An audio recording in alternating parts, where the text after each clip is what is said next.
সর্বোচ্চ 7 দিন, আর একটা আল্লাহ না করুক বড় কোনো ঘটনা, আপনারা হাজার হাজার মিডিয়া সেখানে দৌড়াবেন, আমার রামেশে হারিয়ে যাবে। তার 15 দিন পরে বা 1 মাস পরে বা 5 মাস পরে আইনের ফাঁক ফোকর দিয়ে কোনো না কোনো ভাবে উনি জামিনে বের হয়ে আসবে। এইটাই তো আমাদের সমাজের চরিত্র। কত কোটি আইন করবেন, কত বড় আইনের বই বানাবেন, যদি আইনের প্রয়োগ না করতে পারেন।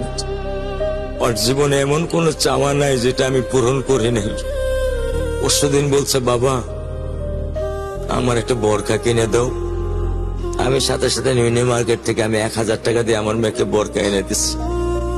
আমি দরিদ্র, ভাঙা বাসায় থাকি, কিন্তু আমার সন্তানদেরকে আমি কখনোই দারিদ্রতার স্বাদ পেতে দেইনি।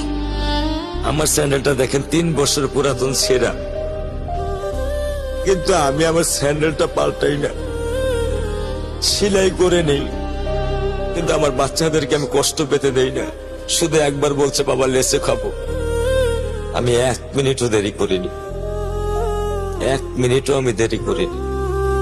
ও আমার একটা হৃৎপিণ্ড।